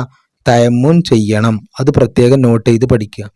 പിന്നെ അടിച്ച് നിയ്യത്തോടു കൂടി തന്നെ മുഖം എത്ര പ്രാവശ്യം തടവണം? തയമ്മുമിൽ 1 പ്രാവശ്യം തടവുള്ളൂ കേട്ടോ. 1 പ്രാവശ്യം തടവണം. നമ്മൾ ഊതുണ്ടാക്കുമ്പോൾ മുഖം 3 വട്ടം കഴുകലില്ലേ? അതേപോലെ മണ്ണുകൊണ്ട് 3 വട്ടം കഴുകുമോ? ഇല്ല കേട്ടോ. 3 വട്ടം തടവൊന്നുമില്ല, ഒറ്റ വട്ടേ തടവുള്ളൂ. അതാണ് അതിൻ്റെ രീതി. പിന്നെ ഇവിടെ ശ്രദ്ധിക്കേണ്ട കാര്യം എന്താണ്? 1 തയമ്മും കൊണ്ട് 1 ഫർള് മാത്രമേ നിസ്കരിക്കാൻ പാടുള്ളൂ. മയ്യത്ത് നിസ്കാരവും സുന്നത്ത് നിസ്കാരവും എത്രയും നിസ്കരിക്കാം. വളരെ വളരെ വളരെ പ്രധാനപ്പെട്ടതാണ് തയമ്മും കൊണ്ട് എത്ര നിസ്കാരം നിസ്കരിക്കാം എന്നുള്ളത്. അത് നല്ലോണം പഠിക്കുക. നമ്മൾ അടുത്ത പാഠത്തിലേക്ക് പോവുകയാണ്, അർക്കാനു സ്വലാത്ത്. അർക്കാനു സ്വലാത്തിലെ ചോദ്യോത്തരത്തിലെ 1ാമത്തെ ചോദ്യം എന്താണ്? അർക്കാനു സ്വലാത്ത് എന്നാൽ എന്ത്? എന്താണ് അർക്കാനു സ്വലാത്ത് എന്നാൽ? ഫർള് നിസ്കാരത്തിൽ പെട്ടതും അതില്ലാതെ നിസ്കാരം സ്വഹീഹാവാത്തതുമായ കാര്യങ്ങളാണ് അർക്കാനു സ്വലാത്ത്. എന്താണ്? ഫർള് നിസ്കാരത്തിൽ പെട്ടതും അതില്ലാതെ നിസ്കാരം സഹീഹാവാത്തതുമായ കാര്യങ്ങളാണ് അർക്കാനു സ്വലാത്ത്, നിസ്കാരത്തിന്റെ ഫർളുകൾ. പഠിച്ചില്ലേ? അടുത്തത്, നിയ്യത്തിൽ സുന്നത്തായ കാര്യങ്ങൾ എന്തെല്ലാം? നിയ്യത്തിൽ ഫർളായ കാര്യങ്ങൾ 3ആണ് കേട്ടോ. അത് ഓർമ്മ വേണം. നിയ്യത്തിൽ ഫർളായ കാര്യങ്ങൾ എന്താണ്? 3ആണ്. ഏതൊക്കെ? ഞാൻ നിസ്കരിക്കുന്നു, ഇന്ന നിസ്കാരം ഫർളാണ്. ഞാൻ നിസ്കരിക്കുന്നു, ഇന്ന നിസ്കാരം ഫർളാണ്.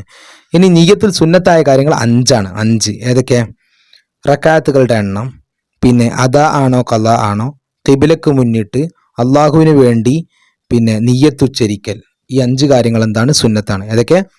റക്കാത്തുകളുടെ എണ്ണം, അത് ഓർത്ത് വെക്കുക. പിന്നെ അദാ ഖളാ, പിന്നെ ഖിബ്ലക്ക് മുന്നിടുക, അള്ളാഹുവിന് വേണ്ടി എന്ന് കരുതുക, നിയ്യത്തുച്ചരിക്കുക. അടുത്ത ചോദ്യം, നിയ്യത്തിൽ സുന്നത്തായ കാര്യം, ഔസല്ലി ഫർളൽ അസരി എന്ന് മാത്രം നിയ്യത്ത് ചെയ്താൽ മതിയാകുമോ? മതിയാകും. കാരണം എന്താ? ഉസല്ലി പറഞ്ഞാൽ ഞാൻ നിസ്കരിക്കുന്നു, ഫർള് കരുതി, അസർ കരുതി. അപ്പൊ ഇന്ന നിസ്കാരം ഞാൻ നിസ്കരിക്കുന്നു, ഫർളാണെങ്കിൽ ഫർള്, ഇന്ന നിസ്കാരം 3 കാര്യങ്ങളല്ലേ നിർബന്ധം. അപ്പോൾ 3 അവിടെ വന്നില്ലേ? അപ്പോൾ അത് ശരിയാകും. അടുത്തത്, പൂർണ്ണമായ നിയ്യത്ത് എഴുതാം. അപ്പോൾ ഇത് പരീക്ഷയ്ക്ക് വരാൻ സാധ്യതയുണ്ട്. ഉസല്ലി ഫർദൽ മഗ്രിബി സലാസ റക്അത്തിൻ മുതവജ്ജിഹൻ ലിൽ ഖിബ്ലത്തി അദാൻ ലില്ലാഹി തആല. ഇശാ ഉസല്ലി ഫർദൽ ഇശായി അർബ റക്അത്ത് മുതവജ്ജിഹൻ ലിൽ ഖിബ്ലത്തി അദാൻ ലില്ലാഹി തആല. ഉസല്ലി ഫർദൽ അസ്രി അർബ റക്അത്ത് മുതവജ്ജിഹൻ ലിൽ ഖിബ്ലത്തി അദാൻ ലില്ലാഹി തആല. ഇത് നിങ്ങൾക്ക് എഴുതണ എങ്ങനെ മനസ്സിലാവണമെങ്കിൽ നിങ്ങൾ എന്ത് ചെയ്യുക, പിന്നെ അത് എഴുതി നോക്കുക കേട്ടോ. പിന്നെ നിയ്യത്തോടു കൂടി തക്ബീർ ചൊല്ലിയ കൈ പരിശീലിക്കാൻ, പിന്നെ നിയ്യത്തിൻ്റെ അർത്ഥം കണ്ടെത്തി എഴുതാനാണ്. പിന്നെ ഇവിടെ 2 നിയ്യത്തിൻ്റെ അർത്ഥമുണ്ട്. സുബൈ എന്ന ഫർദ് 2 റക്അത്ത് ഖിബലക്ക് മുന്നിട്ട് അതാ അല്ലാഹുവിന് വേണ്ടി ഞാൻ നിസ്കരിക്കുന്നു. ഇവിടെ ഏതൊക്കെ നിസ്കാരത്തിൻ്റെ കൊടുത്തിട്ടുണ്ട് നോക്കുക, മനസ്സിലായില്ലേ? അടുത്തത് പിന്നെ ഇവിടെ പഠിക്കാനുള്ള എന്താണ്, നിയ്യത്തോടു കൂടി അല്ലാഹു അക്ബർ എന്ന് ചൊല്ലുന്നു. തക്ബീറോട് കൂടി 2 മുൻകൈയും ഇരുചുമലുകൾക്ക് നേരെ ഉയർത്തുക. നേരെ ഉയർത്തുക. പിന്നെ ഇവിടെ പഠിക്കാനുള്ളതാണ് എന്ത്, അല്ലാഹു അക്ബർ എന്ന് ചൊല്ലിയ ശേഷം കൈ രണ്ടും താഴ്ത്തി ഡാഷ് എന്താ വലത് കൈ കൊണ്ട് ഇടത് കൈയിന്റെ മണിബന്ധം പിടിച്ച് എവിടെ വെക്കണം ഡാഷ് നെഞ്ചിന്റെ താഴെയും പൊക്കിളിന്റെ മീതയുമായി വെക്കുക. വളരെ വളരെ പ്രധാനപ്പെട്ട ചോദ്യം. നെഞ്ചിന്റെ താഴെയും പൊക്കിളിന്റെ മീതയുമായി വെക്കുക. പിന്നെ വലത് കൈ ഇടത് കൈയുടെ മണിബന്ധം പിടിച്ച്. അടുത്ത് തക്ബീറിൽ അക്ഷരങ്ങളുടെ മഖ്റജ് ശ്രദ്ധിച്ച് ഉച്ചരിക്കേണ്ടതാണ്. പൂരിപ്പിക്കാൻ വരും. തക്ബീറിൽ അക്ഷരങ്ങൾ ഡാഷ് മഖ്റജ് ശ്രദ്ധിച്ച് ഉച്ചരിക്കേണ്ടത്. മഖ്റജ് ശ്രദ്ധിച്ച് ഉച്ചരിക്കുക. അത് പഠിച്ചു. ഇനി നമ്മൾ അടുത്ത പാഠത്തിലേക്ക് പോവുകയാണ്. ഫർദ് നിസ്കാരത്തിൽ ഖിയാം നിർബന്ധമുള്ളത് ആർക്കാണ്? നിൽക്കാൻ കഴിവുള്ളവർക്ക്. അടുത്ത് നിൽക്കൽ ഫർളാണ് ഏത് നിസ്കാരത്തിൽ? ഫർള് നിസ്കാരത്തിൽ. അടുത്ത് മലർന്ന് കടന്ന് നിസ്കരിക്കുന്നവൻ കിബിലക്ക് മുന്നിടേണ്ടത് എന്തുകൊണ്ട്? അത് എല്ലാം നമുക്ക് പഠിക്കാം. ഒന്ന് നിന്ന് ഇരുന്ന് നിസ്കരിക്കുന്ന ആള് നെഞ്ചുകൊണ്ട് കിബിലക്ക് മുന്നിടണം. ആരൊക്കെ? 2 ടീമാണ് നെഞ്ചുകൊണ്ട് കിബിലക്ക് മുന്നിടണം. ഒന്ന് നിന്ന് നിസ്കരിക്കുന്ന ആൾ, നമ്മളൊക്കെ. പിന്നെ ഇരുന്ന് നിസ്കരിക്കുന്ന ആളുകളും നെഞ്ചുകൊണ്ടാണ്. ഇനി ചെരിഞ്ഞു കടന്ന് നിസ്കരിക്കുന്ന ആളുകളാണെങ്കിൽ മുഖവും ശരീരത്തിന്റെ മുൻഭാഗവും. ഇനി മലർന്ന് കടന്ന് നിസ്കരിക്കുന്ന ആളാണെങ്കിൽ പിന്നെ മുഖവും ഉള്ളൻകാല് എന്നിവ കൊണ്ടാണ് കിബിലക്ക് മുന്നിടുന്നത്. മുഖവും ഉള്ളൻകാല്. അപ്പൊ മുഖം എങ്ങനെ ആക്കുക? അതിനൊരു തലയിണ പോലെയുള്ളവ വെക്കൽ നിർബന്ധമാണ്. അടുത്ത ചോദ്യത്തിലേക്ക് നമ്മൾ പോവുകയാണ്. അടുത്ത ചോദ്യം എന്താ? മസ്ബൂക്ക് എന്ന് പറയുന്നത് ആർക്കാണ്?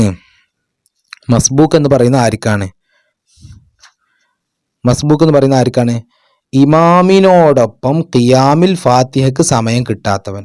ഇമാമിനോടൊപ്പം ഖിയാമിൽ ഫാത്തിഹയ്ക്ക് സമയം കിട്ടാത്തവൻ പഠിച്ചില്ലേ? അവനാണ് മസ്ബൂക്ക്. അടുത്ത 5 നെഞ്ചുകൊണ്ട് കിബിലക്ക് മുന്നിടേണ്ടതാണ് ആരാണ്? നെഞ്ചുകൊണ്ട് കിബിലക്ക് മുന്നിടേ നിന്നും ഇരുന്നും നിസ്കരിക്കുന്നവർ. ഫാത്തിഹയിലെ ഷദ്ദുകൾ എത്രയാണ്? 14. അടുത്ത് ശരി തെറ്റ് അടയാളപ്പെടുത്താം. ഫാത്തിഹയ്ക്കിടയിൽ ദീർഘനേരം മൗനം പാലിച്ചു. ശരിയാണോ? ശരിയല്ല. അടുത്ത ചോദ്യം, സുന്നത്ത് നിസ്കാരം ഇരുന്ന് നിസ്കരിക്കുന്നു. അത് നിസ്കരിക്കാതെ ശരിയാണ്. അടുത്ത ഫാത്തിഹയിൽ ഇയ്യാക നഅ്ബുദു എന്ന ഷദ്ദ് കൂടാതെ ഓതി. അത് തെറ്റാണ്. ഫാത്തിഹ കഴിഞ്ഞ ഉടനെ ആമീൻ പറഞ്ഞു. അത് ശരിയാണ്. അടുത്തത് ഫാത്തിഹയിൽ സൂക്ഷിക്കേണ്ടവ ഷദ്ദ് മദ് ഹർഫ് മഖ്റജ് തർത്തീബ്. അത് നമ്മൾ 5 പഠിച്ചു. അടുത്തത് ഫാത്തിഹ ഓതേണ്ടതില്ലാത്തവൻ. വളരെ വളരെ വളരെ വളരെ പ്രധാനപ്പെട്ട ചോദ്യം. ആരാണ് ഫാത്തിഹ ഓതേണ്ടതില്ലാത്തവൻ? എന്താണ്? നേരത്തെ നമ്മൾ പഠിച്ച മസ്ബൂക്ക് ഇല്ലേ, അവനാണ് ഫാത്തിഹ ഓതേണ്ടതില്ല. ആര്? മസ്ബൂക്ക് ഫാത്തിഹ ഓതേണ്ടത്. അങ്ങനെ പഠിച്ചാൽ മതി. മസ്ബൂക്ക് എങ്ങനെ എഴുതാൻ നോക്കാം? മസ്ബൂക്ക് കണ്ടില്ലേ? മസ്ബൂക്ക് ഫാത്തിഹ ഓതേണ്ടതില്ല. അടുത്ത ചോദ്യം, ബിസ്മിക്ക് മുമ്പ് ഓതേണ്ടതാണ്. ബിസ്മിക്ക് മുമ്പ് എന്താ ഓതേണ്ടത്? ബിസ്മി ഫാത്തിഹ. ബിസ്മിക്ക് മുമ്പ് ഓതേണ്ടത് എല്ലാവർക്കും അറിയാം. ഔദ് ഓതണം, വജ്ജഹത്ത് ഓതണം. നമ്മൾ ടെക്സ്റ്റ് ബുക്ക് ആദ്യ റക്അത്തുകളിൽ ഫാത്തിഹയ്ക്ക് മുമ്പ് വജ്ജഹത്ത് ഓതുക. എല്ലാ റക്അത്തുകളും ബിസ്മി ഓതുന്നതിന് മുമ്പ് ഔദ് ഓതുക. 2 സുന്നത്തുള്ളത് ഏതൊക്കെ? ആദ്യ റക്അത്തുകളിൽ ഫാത്തിഹയ്ക്ക് മുമ്പ് വജ്ജഹത്ത് ഓതുക. എല്ലാ റക്അത്തുകളും ബിസ്മി ഓതുന്നതിന് മുമ്പ് ഫാത്തിഹ ഓതുക, ഔദ് ഓതുക. പിന്നെ അടുത്ത് ഒരു ഹദീസ്, ഇത് കാണാതെ പഠിക്കുക. നമ്മൾ മോഡൽ എക്സാമിന് വന്നല്ലോ അല്ലേ? ലാ സ്വലാത്ത ലിമൻ ലം യഖറ ബിഫാത്തിഹത്തിൽ കിതാബ്. ഫാത്തിഹ ഓതാത്തവന് നിസ്കാരമില്ല. ഇനി ഈ പാഠത്തിൽ നമ്മൾ ശ്രദ്ധിക്കേണ്ട കാര്യങ്ങൾ ഫാത്തിഹയുടെ സുന്നത്തുകളാണ്. എന്തൊക്കെയാണ് സുന്നത്ത്? ഫാത്തിഹയിൽ ഓരോ ആയത്തിനും അവസാനം വഖഫ് ചെയ്യുക, സുന്നത്താണ്. ഫാത്തിഹ കഴിഞ്ഞ ഉടനെ ആമീൻ പറയുക, സുന്നത്താണ്. ആദ്യത്തെ 2 റക്അത്തുകൾ ഫാത്തിഹയ്ക്ക് ശേഷം സൂറത്ത് ഓതുക എന്നിവ സുന്നത്തുകളാകുന്നു. അപ്പോൾ ഫാത്തിഹയ്ക്ക് ശേഷം സൂറത്ത് ഓതൽ എന്താണ്? സുന്നത്താണ്. ആദ്യത്തെ 2 റക്അത്തുകളിൽ. പിന്നെ നമ്മൾ ഫാത്തിയുടെ സുന്നത്ത് എന്താണെന്ന് ചോദിച്ചാൽ ഓരോ ആയത്തിന്റെ അവസാനം വഖഫ് ചെയ്യുക. ഫാത്തിയ കഴിഞ്ഞ ഉടനെ ആമീൻ പറയുക. ഫാത്തിയുടെ മുമ്പ് ഔദ് ഓതുക. അടാടാ, അത് അങ്ങനെ എളുപ്പം പഠിക്കുക. ഫാത്തിയുടെ മുമ്പ് ഔദ് ഓതുക, ഫാത്തിയയ്ക്ക് ശേഷം ആമീൻ പറയുക. 2 സുന്നത്ത് അവിടെ പഠിച്ചില്ലേ. പിന്നെ ഫാത്തിയുടെ എല്ലാ ആയത്തിലും അവസാനം എന്ത് ചെയ്യുക, വഖഫ് ചെയ്യുക. അത് ഈ പാഠത്തിലെ പ്രധാനപ്പെട്ടതാണ്. അടുത്ത ഈ പാഠത്തിലെ പ്രധാനപ്പെട്ടത് ചെരിഞ്ഞു കിടന്ന് മലർന്നു കിടക്കുന്ന ആള് പിന്നെ തലേണ പോലെ പിന്നെ ചെരിഞ്ഞു കിടക്കണം. നിൽക്കാൻ കഴിയാത്തവൻ ഇരുന്ന് അത് നോക്കുക. നിൽക്കാൻ കഴിയാത്തവർ ഇരുന്ന്, അതിന് സാധിക്കാത്തവർ ചെരിഞ്ഞു കിടന്ന്, അതിനും സാധിക്കാത്തവർ മലർന്നു കിടന്ന് നിസ്കരിക്കണം. പിന്നെ ഇനി നമ്മൾ അടുത്ത പാഠത്തിലേക്ക് പോവാണ്. പാഠത്തിലായി അർക്കാനു സ്വലാത്ത് 11 അൽഹംദുലില്ലാ. 11ാമത്തെ പാഠത്തിലേക്കല്ലേ നമ്മൾ പോണ്? ഓക്കെ അല്ലേ? നോക്കാം. 11ാമത്തെ പാഠത്തിൽ 1ാമത്തെ ചോദ്യം, റുക്കൂ എന്നാൽ എന്ത്? എന്താണ് റുക്കൂ? 2 ഉള്ളം കൈകൾ 2 കാൽമുട്ടിലും എത്തും വിധം കുനിയലാണ് റുക്കൂ. അടുത്തത് എഴുത്തിദാൽ എന്നാൽ എന്ത്? എന്താണ് എഴുത്തിദാൽ? റുക്കൂഇന്റെ മുമ്പുണ്ടായിരുന്ന അവസ്ഥയിലേക്ക് മടങ്ങലാണ് എഴുത്തിദാൽ. അപ്പോൾ എഴുത്തിദാൽ എന്താണെന്ന് ചോദിച്ചാൽ നിങ്ങൾ ആദ്യം എന്ത് വേണം? റുക്കൂ പറയണം. റുക്കൂഇന്റെ മുമ്പുണ്ടായിരുന്ന അവസ്ഥയിലേക്ക് മടങ്ങലാണ് എഴുത്തിദാൽ. അടുത്തത് റുക്കൂയിൽ സുന്നത്തുള്ളത് ഏതെല്ലാം? റുക്കൂയിൽ എന്തൊക്കെയാണ് സുന്നത്തുള്ളത്? റുക്കൂയിൽ സുന്നത്തായ കാര്യങ്ങൾ എന്തൊക്കെയാണ്? ഇതാ റുക്കൂയിൽ നിങ്ങൾക്ക് ഒരു കാര്യം അറിയാം, റുക്കൂ ചെല്ലേണ്ട ദിക്ർ നിങ്ങൾക്ക് അറിയില്ലേ? അപ്പൊ അതൊരു സുന്നത്താണ്. എന്താ? സുബ്ഹാന റബ്ബിയൽ അദീം ബിഹംദി 3 പ്രാവശ്യം ചൊല്ലുക. അപ്പൊ അത് പഠിച്ചു. ഒരു സുന്നത്ത് അപ്പം തന്നെ പഠിച്ചു. റുക്കൂയിൽ സുന്നത്തായ കാര്യം എന്താണെന്ന് ചോദിച്ചാൽ സുബ്ഹാന റബ്ബിയൽ അദീം ബിഹംദി 3 പ്രാവശ്യം ചൊല്ലുക. അടുത്ത് പിന്നെ മുൻകൈ കൊണ്ട് കാൽമുട്ട് പിടിക്കുക. പിന്നെ റുക്കൂയിൽ മുതുകും പിരടിയും സമമാക്കുക. പിന്നെ റുക്കൂയിലും സുജൂദിലും പുരുഷൻ കൈമുട്ടുകൾ അവന്റെ 2 ഭാഗത്തേക്ക് വിട്ടും പള്ള തുടയെ വിട്ടും അകറ്റുകയും സ്ത്രീകൾ ചേർത്ത് വെക്കുകയും ചെയ്യുക. അതൊക്കെ നമ്മൾ റിവിഷൻ ക്ലാസ്സിൽ വിശദമായി പറഞ്ഞിട്ടുണ്ട്, ഇനി പറയാൻ സമയമല്ല. അടുത്ത നമ്മൾ ചോദ്യം നോക്കുക, എഴുത്തിദാൽ എന്നാൽ എന്ത്? അത് പഠിച്ചു. റുക്കൂയിൽ അടുത്ത റുക്കൂയിൽ ഉയരുമ്പോൾ എന്ത് പറയണം? വളരെ വളരെ സിമ്പിൾ, സമീഅ അല്ലാഹു ലിമൻ ഹമീദ. ഇനി ഇവിടെ ചോദ്യം വരാം, റബ്ബനാ ലക്കൽ ഹംദു ചൊല്ലാനും. റബ്ബനാ ലക്കൽ ഹംദു മിൽ അസ്സമാവാതി മിൽ അൽ-അർളി വമിൽ അമാ ശിഇത മിൻ ഷൈഇൻ ബഅദ് പൂരിപ്പിക്കാൻ വരാൻ സാധ്യതയുണ്ട്. അടുത്ത സുബഹി നിസ്കാരത്തിൽ എപ്പോഴാണ് കുനൂത്ത് ഓതേണ്ടത്? എപ്പോഴൊക്കെയാണ്? സുബഹി നിസ്കാരത്തിലും റമളാനിലെ 2ാം പകുതിയിലെ വിത്ർ നിസ്കാരത്തിലും. ഇത് പൂരിപ്പിക്കാൻ വരാം. ഡാഷ് ഓതുക. എന്താ? കുനൂത്ത് ഓതുക. അല്ലെങ്കിൽ സുബഹി നിസ്കാരത്തിലും ഡാഷ്, റമളാനിലെ 2ാം പകുതിയിലെ ഡാഷ്, വിത്ർ നിസ്കാരം. പിന്നെ നബി സല്ലല്ലാഹു അലൈഹി വസല്ലം വഫാത്താകുന്നതുവരെ സുബഹി നിസ്കാരത്തിൽ കുനൂത്ത് ഓതിയിരുന്നു. പൂരിപ്പിക്കാൻ വരും. നബി സല്ലല്ലാഹു അലൈഹി വസല്ലം വഫാത്താകുന്നത് വരെ ഡാഷ്. എന്താ? സുബഹി നിസ്കാരത്തിൽ കുനൂത്ത് ഓതിയിരുന്നു. പിന്നെ റുക്കൂയിൽ ചെല്ലേണ്ട ദിക്ർ, സുജൂദിൽ ചെല്ലേണ്ട ദിക്ർ, അതൊക്കെ അറിയാം. പിന്നെന്താണ്? റുക്കൂയിൽ നിന്നുള്ള ഉയരൽ മറ്റൊരു ഡാഷ്. എന്താ? ഉദ്ദേശത്തോടെ ആവരുത്. അപ്പൊ മറ്റു ഉദ്ദേശത്തോടെ ആവരുത്. ഇത് കാണാൻ പഠിക്കുക, പൂരിപ്പിക്കാൻ വരും. റുക്കൂയിൽ നിന്നുള്ള ഉയരൽ ഡാഷ്. എന്താ? മറ്റു ഉദ്ദേശത്തോടെ ആവരുത്. ഇനി അടുത്തത് എന്താണ്? ചെയ്ത് ശീലിക്കാം. പിന്നെ ഒരു ഹദീസ് മനപ്പാടമാക്കാം. ഇത് പരീക്ഷയ്ക്ക് വരാൻ സാധ്യത ഉണ്ട്, ശരിക്കും ശ്രദ്ധിച്ചോളൂ. അന്നഹു സല്ലല്ലാഹു അലൈഹി വസല്ലം ആയിരുന്നു മാ സാല യഖ്നുതു ഫിൽ ഫജ്രി ഹത്താ ഫാറഖദ് ദുനിയ. കാണാതെ പഠിക്കുക, പൂരിപ്പിക്കാൻ വരും. പരീക്ഷ ടഫ് ആണെങ്കിൽ ഈ ചോദ്യം ഉണ്ടാവും, പരീക്ഷ ടഫ് അല്ലെങ്കിൽ ചോദ്യം ഉണ്ടാവില്ല. മാ സാല യഖ്നുതു ഫിൽ ഫജ്രി ഹത്താ ഫാറഖദ് ദുനിയ. അപ്പോൾ പിന്നെ ഇതിന്റെ അർത്ഥമാണ്. ഇത് പഠിക്കേണ്ടത് തന്നെയാണ്, പക്ഷെ പറയാൻ സമയമില്ല, സമയം കുറേ ആയി. അത് നിങ്ങൾ പഠിക്കുക. പിന്നെ ഒറ്റ ദിവസം കൊണ്ടൊന്നും ഇരുന്ന് പഠിക്കാൻ കഴിയില്ല. നേരത്തെ പഠിച്ചു വന്ന ആളുകളാണെങ്കിൽ അത് നന്നായി പഠിച്ചിട്ടായിരിക്കണം പോവേണ്ടത്. അല്ലാത്തവർ അതിലേക്ക് മെനക്കെടണ്ട. ഇൻഷാ അല്ലാഹ്. അള്ളാഹു എല്ലാവർക്കും നല്ല വിജയം നൽകട്ടെ. അസ്സലാമു അലൈക്കും വറഹ്മത്തുള്ളാഹി.